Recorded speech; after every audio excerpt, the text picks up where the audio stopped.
Yes! Welcome to Tuesday, Thursday, April, August. I'm Ben Rimalower here with my lovely co-host, Daniel Nolen. Hey, y'all. Happy Tuesday. Live from New York. It's Tuesday morning. Tuesday, Thursday, April, August. Time heals everything. It's a song. Time heals everything. Oh my God, that was so scary. The unmute button was pink during our fabulous video credit, whatever thing. And so I was like, oh, was I muted the whole time that I was doing that? But I wasn't.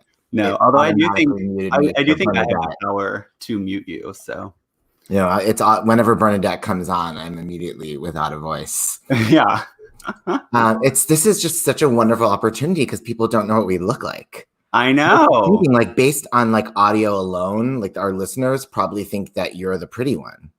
I know, exactly. And so cold shock today must be. I know. I had to get in full hair and makeup where usually I'm like, naked drinking a glass of wine when we chat. I wish I was all those things. I'm like, I couldn't. I mean, I need a haircut. I just like, but nobody cares. I mean, everybody's going through the same thing. Right. Well, as I said, I'm out of my usual hair product. And so I had to like dig through the drawers to find this old like bottle of Garnier that's like 5 years old. Garnier Fructose. Fructose is spoiled. Oh my God. I mean, are we going to feel like, wow, half an hour goes by so fast, like we didn't even talk about anything? Or is it going to be like the secondhand going backwards, just like Bart Simpson in school kind of? Well, listen, time heals everything. It's a song. Time heals everything. By the way, my cat will not shut up. She just keeps running around meowing. So I don't hear anything except the sound of my own resonant tones in my space. What is that "You've Got Mail" thing? I hear nothing, not a sound on the streets of New York, just the beat of my own heart. Maybe you're thinking of that line from an Andrew Lloyd Webber show, "Midnight, not a sound from the..." Betty Buckley is going to be on at Quarren Streams next week. I'm so nervous. Oh yes, next week. Yes, that's right. Well, I guess technically, is that this week? I never know with Sunday what you people do with your Sabbath. Well, it's not Sunday. It's Monday. It's Monday. Yeah, we're recording for this week. Next Monday is the release. Yeah. I shouldn't jinx us. She could be watching right now and being like, this is a fucking mess. These assholes. All I want to do is make her happy. All I want to do is make her happy. But I feel like that's the worst way to get along with somebody. It's like, truly going with those high expectations.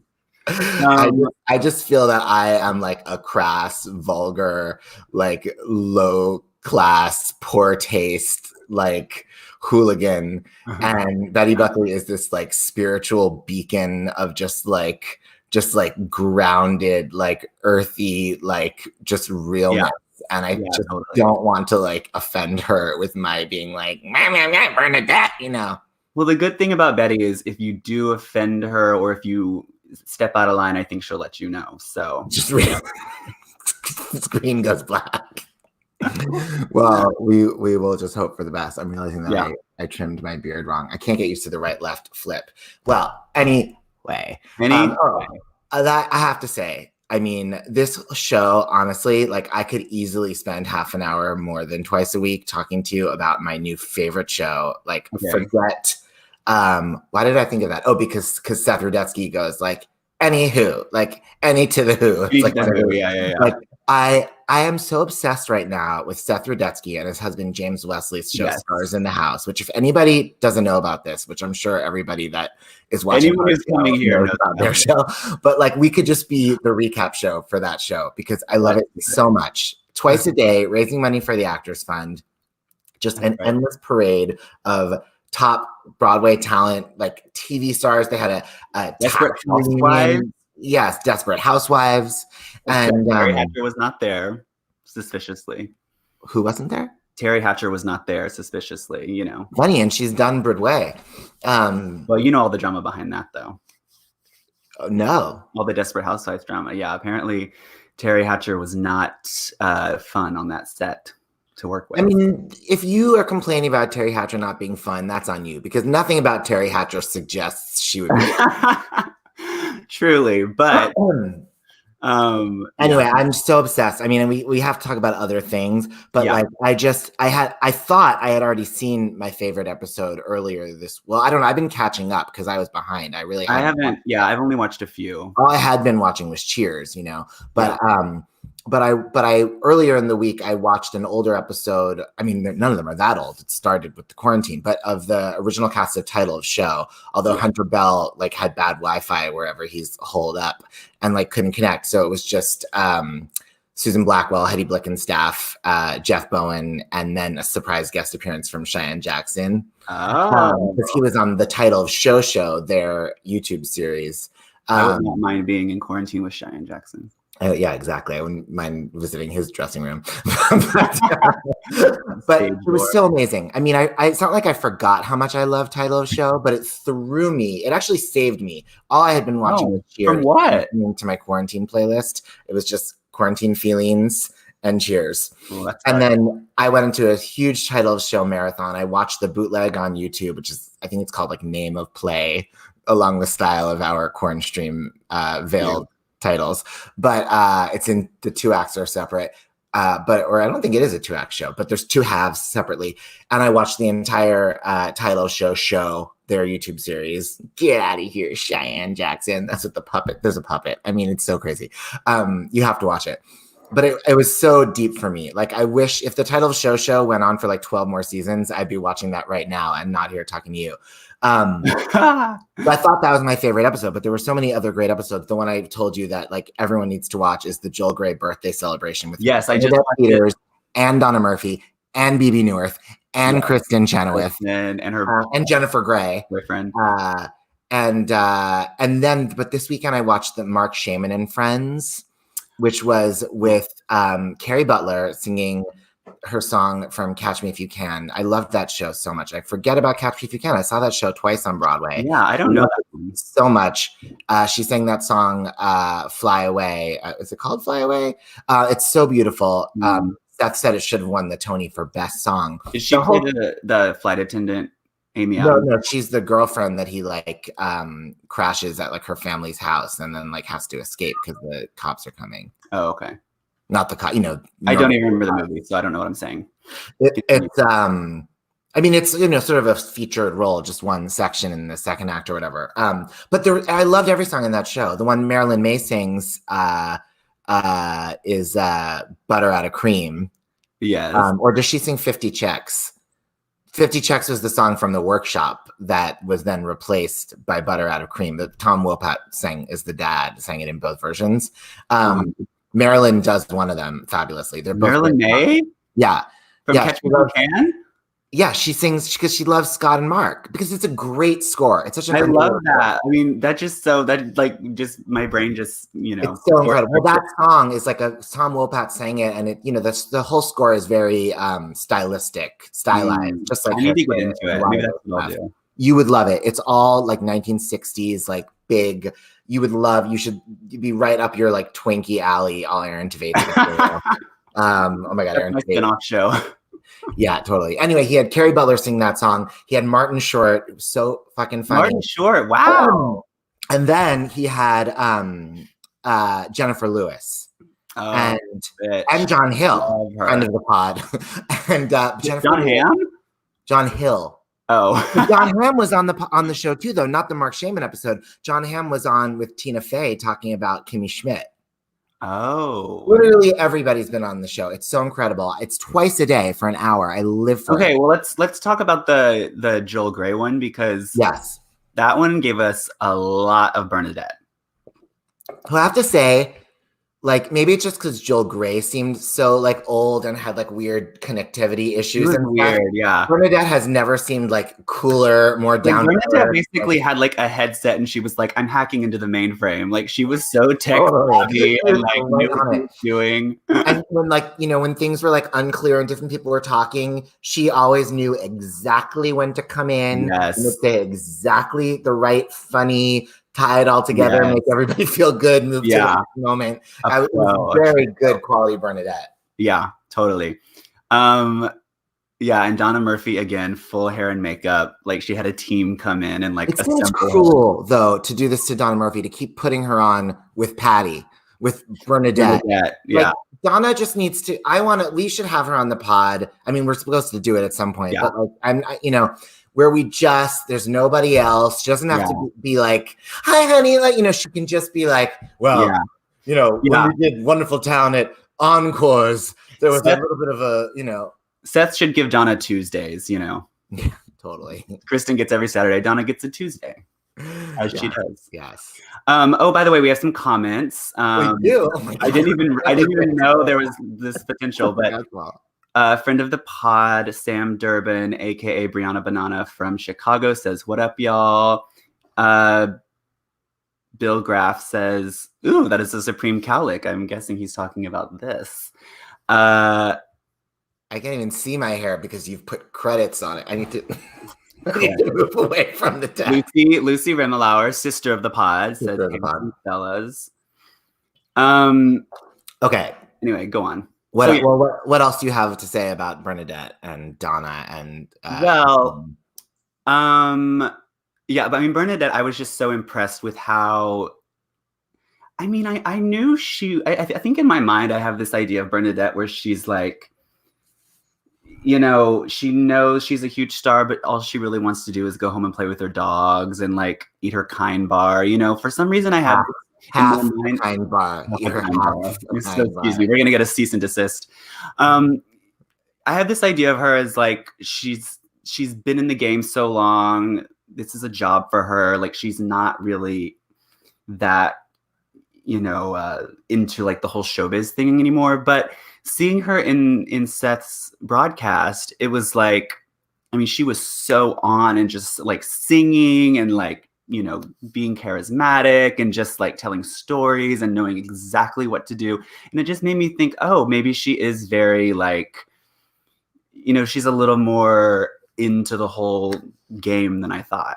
But do you think like her assistant Patty came over to her afterwards and was like, "You were so great! Like that was so great. Maybe you should do one of this another Seth's episodes." And Bernadette was like, "Untie my face, never again." I mean, maybe. I mean, I just think Bernadette's one of those people this is just like second nature to her. This is her life, and so she doesn't really think about it that way. It's just like, okay, like gotta get on and have a conference call. That's what it's like for her. Yeah, I guess so. I don't know. What does it mean to any of us? I mean, the main point is everyone just needs to watch the Seth show. Right. You can see all the old episodes on YouTube. Something else I've been really into that you're not gonna like this, but every morning I check Glenn Close's Instagram, and I wouldn't like that. You don't mean Dublin Zoetrope? Wait, what? You mean like actual Glenn Close's verified Instagram where she posts videos every day. Not every day, but most days. And they're so good. I mean, she kind of rambles on for hours and hours about, what's happening. And sometimes she reads a poem she's written or a song she's written or tells a story or shows like arts and crafts that she's doing. But it's so...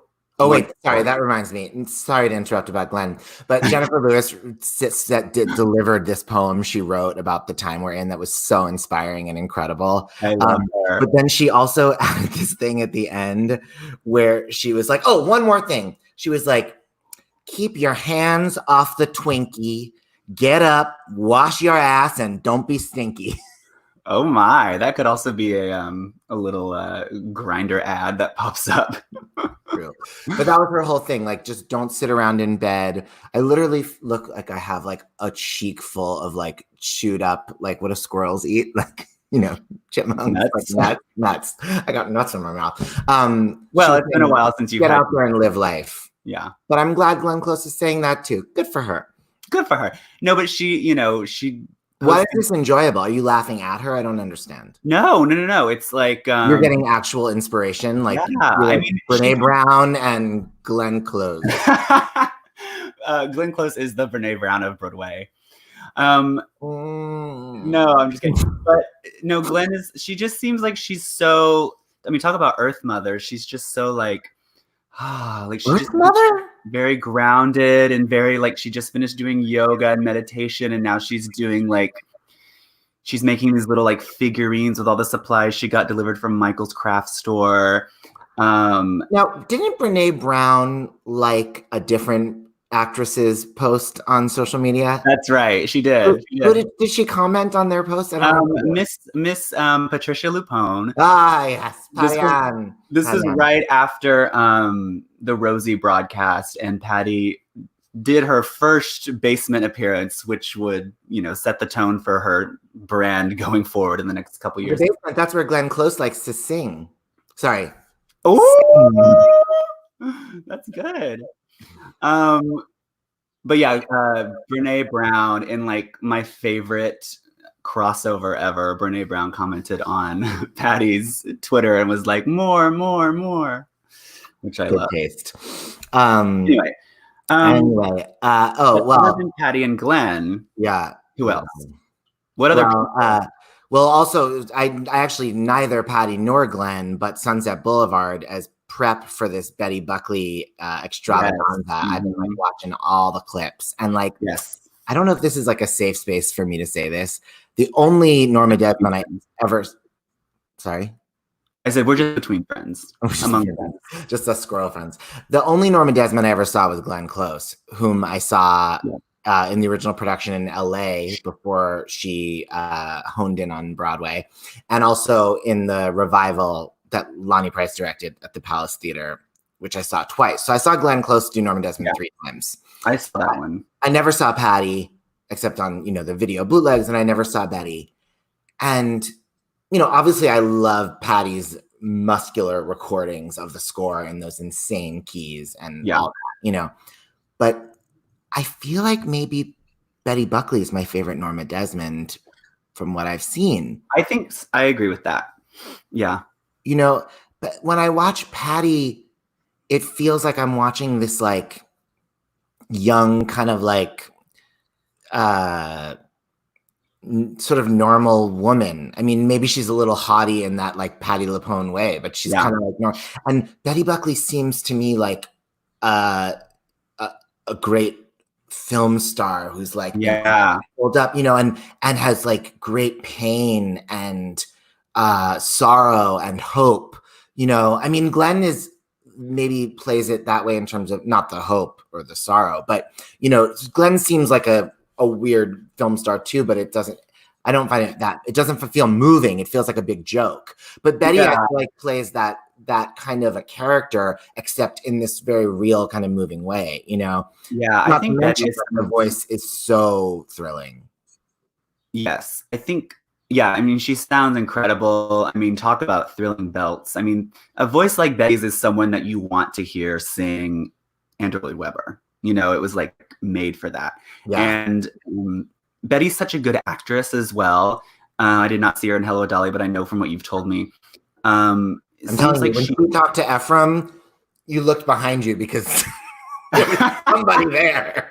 You're like, am I in his seat?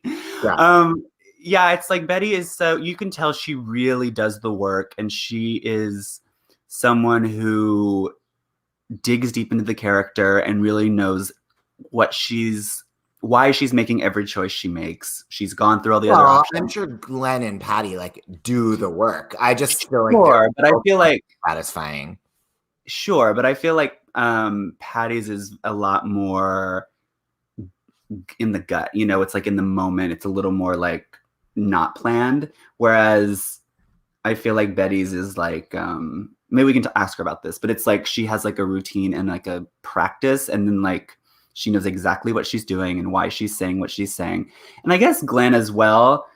But I don't know. Glenn's, primarily a film star, so maybe it doesn't. Done plenty of Broadway. If she hasn't figured it out by now, then it's time to spare us all the trouble.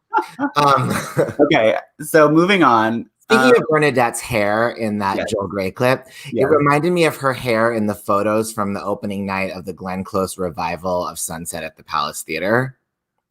Okay. Do you remember the rumor that was going around that after Glenn left Sunset, instead of it closing, the revival closing, that Bernadette was going to take over? This most recent one? Yeah. I do not remember that. It was a rumor. That's always the rumor, though. I know, but like not just that I started, like a real thing. And I remember being like, maybe. Maybe. And there's your cat. I think it's a sign. That's Betty Buckley being like, no, Bernadette. Isabella. Speaking also of Bernadette and people that sang Sunset in the original key, I watched this Sondheim's 75th birthday video from the Hollywood Bowl, which I almost was like, it could be one of our corn streams, but it's a bootleg. I mean, it's like a good bootleg, but it's a bootleg. And Is it on YouTube? Yeah, it's on YouTube.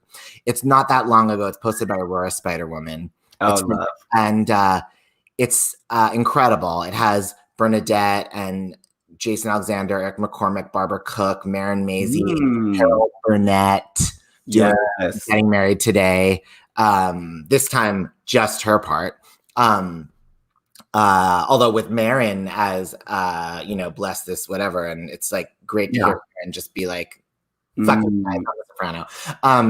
But I'd only ever seen a clip before, which is of and Anne Hathaway, because I'd seen the clip before where Eric McCormick and Alex Gemignani and Stephanie D'Abruzzo from Avenue Q do opening doors from Merrily We Roll Along, and then Jason Alexander reprises his role as Joe Josephson. There's not a tune you can hum, and then the auditioners. Well, and Anne Hathaway plays Beth that gets the part. But as the auditioner that they reject, who's bad, Bernadette comes on, and she's really funny and gets crazy applause because the audience is like at a Sondheim birthday thing. Right. 10 minutes in, some like weird number with all these people, and then Bernadette's like singing badly as a joke, Right. But do you know who comes on at the end? And I might have known this at the time, but I didn't see this show. It was in Barbra Streisand. No. Yes, and the audience. You have to watch it. She doesn't sing; she just talks, which is like so rude. She leads the audience in like "Happy Birthday, Steve." Does she? She comes out with her separate white mic and leads the audience. Basically. But she, it's so crazy because, like when they're just like, ladies and gentlemen, Carol Burnett, ladies and gentlemen, Marin Maisie, ladies and gentlemen, Anne Hathaway, ladies and gentlemen, Barbra Streisand, and the audience is literally like, what? like vomit blood. I was like sitting here freaking out, like knowing full well she wasn't going to do anything good, but I just you're like, oh, they're going to sure be disappointed. But it was like pretty exciting. That was my main takeaway from that. Well, now I really want to do that for corn streams because I'm dying to watch that. I have to. But it's like I feel like we need good quality for corn streams. Yeah. Well, speaking of good quality and some of these ladies, I have to say another thing that's been getting me through these times is my playlist on Spotify that I've been kind of adding to for years now, but it's called Share It with the World. Is this for the fans? The fan? Well, I guess I could on it's. I guess I'll make it. Me as the Mayor Pete voter on Apple Music, I can share my collection, but you're among the common people. That's right. On Spotify. Yeah, Spotify is it's a proletariat. Can we get it like a what do you call it? Like a CNN like a scroll? A scroll just to be like Ben Rimalower supports Elizabeth Warren. Yeah. But anyway, so today I was listening to it, getting in the mood. And I have to say, I haven't listened to it in a couple months, but it's so perfect for this time. It's Marilyn May singing It's Today, the Bet and Gavin Dolly singing Put on Your Sunday Clothes, Angela Lansbury singing Each Tomorrow Morning from Dear World, Bet singing Hang On In There Baby, which is always like, whenever that comes on, I just stop everything and just like kind of breathe a bit. From the greatly underrated album Thighs and Whispers. Seriously, one of my broken records for sure. For sure. So that I also have been, what have you been watching TV wise? Well, besides the Seth show and Cheers, also I had made years ago, I should make this public. I had made a Sondheim Marathon YouTube playlist because I did this thing a few years ago where I watched every Stephen Sondheim musical in all its major broadcasts and film adaptations, as well as every Stephen Sondheim video concert and interview. But I watched them in chronological order of show. So like the Ravinia Festival, Anyone Can Whistle came before the original cast documentary cast album of Company. Do you know what I mean? Yes. And then and it was I don't know why I got this in my craw that I wanted to do this a few years ago, but I did it and it was very satisfying. And I recently I just started adding more stuff to it. I also found there's this website I'm really into called sondheimguide.com. And you can read what were all the casts and creative teams of all the major productions of all the shows around the world ever. Yeah. So kind of with that as my nerdy handheld reference point, I've been watching the new stuff I added to the thing because there's a bunch of new stuff. There's clips. There's the entire National Theater Follies and everything like that. But there's just stuff I found there's all these TV specials from 1990, the original National Theater production of Sunday in the Park with George with Maria Friedman as Dot. And now there's all these clips to watch, which I was so curious to see. And that production looks really interesting too. Directed by Stephen Pimlott. There's an enormous cardboard cutout of Dot that's as tall as the stage. I love when they do that kind of James Lapine did that in the Vanessa Williams Into the Woods revival where there was those huge storybooks. I love when this is archetypal and iconic. But I watched that stuff and interviews with him, and also there's also stuff from the I don't know. I was watching those things and still with the Cheers. I keep thinking and I also caught up on Curb Your Enthusiasm and Avenue 5. What's it called? Avenue 5. I'm finally able to dip What's my Avenue 5? It's HBO sci-fi comedy from from what's his name, Armand Iannucci, that did Veep.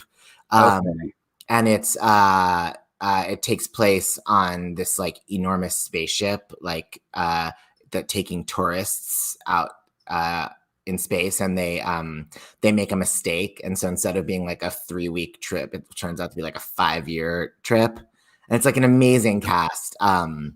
Josh Gad is on it, who, by the way, was on another episode of the Seth Rudetsky show with the Frozen people, Jonathan Groff and Santino Fontana and Bobby Lopez and Kristen Evans. Oh, the movie Frozen people. Yeah, the movie. I think he had the Broadway too.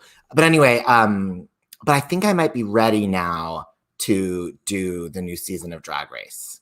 I was thinking about that today as well, because it's so funny because I have lots of friends. My best friend Jessica, she is really into Drag Race right now, and and we've been best friends for years, so she's heard me talk on and on about it for so long. But she's really into it now. She watched all the old seasons. She's watching the new season, and I'm just this is a sign that I need to watch it. I need to catch up because my best friend is watching it, and I need to talk to her about it.